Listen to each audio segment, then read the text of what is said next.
मुरुम येथे माजी मंत्री तथा लातूर ग्रामीण जिल्हाध्यक्ष बसवराज पाटील यांच्या निवासस्थानी भारतीय जनता पक्षाच्या स्थापना दिनानिमित्त ध्वजारोहणाचा कार्यक्रम उत्साहात पार पडला। नगराध्यक्ष बापूराव पाटील यांच्या हस्ते पक्षध्वज फडकवण्यात आलाय।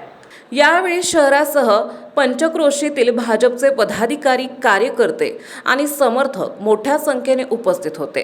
देशसेवा, राष्ट्रहित आणि जलकल्याणाच्या विचाराप्रती पुन्हा एकदा कटिबद्ध राहण्याचा संकल्प कार्यकर्त्यांनी व्यक्त केला। सकाळच्या प्रसन्न वातावरणात पार पडलेल्या या कार्यक्रमामुळे कार्यकर्त्यांमध्ये नवचैतन्य आणि प्रेरणा निर्माण झाल्याचं दिसून आलंय। 1980 साली स्थापन झालेल्या भारतीय जनता पक्षाने प्रारंभी अनेक अडचणींना सामोरे जात आपल्या संघटन शक्ती आणि कार्यकर्त्यांच्या निष्ठेच्या बळावर मोठी वाटचाल केली आहे। आज जगातील सर्वात मोठा राजकीय पक्ष म्हणून पक्षाची ओळख निर्माण झाली आहे। केंद्रात नरेंद्र मोदी यांच्या नेतृत्वाखाली देश विकासाच्या दिशेने वाटचाल करत असल्याचा विश्वास यावेळी व्यक्त करण्यात आला। स्थापना दिनाच्या निमित्ताने पक्षाची विचारधारा अधिक व्यापक करण्याचा, संघटन अधिक मजबूत करण्याचा आणि समाजातील सर्व घटकांच्या विकासासाठी सातत्याने कार्य करण्याचा निर्धार व्यक्त करण्यात आला।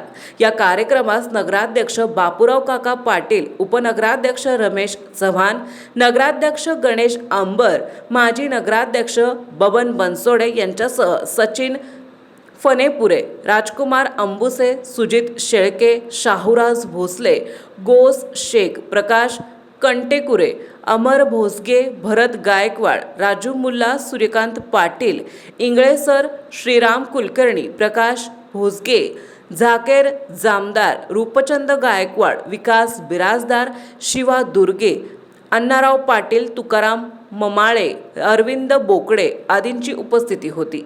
GTV मराठीसाठी जनतेचा बुलंद आवाज न्यूज चॅनलचे मुख्य संपादक विशाल देशमुख, मुरुम, तालुका उमरगा, जिल्हा धाराशिव।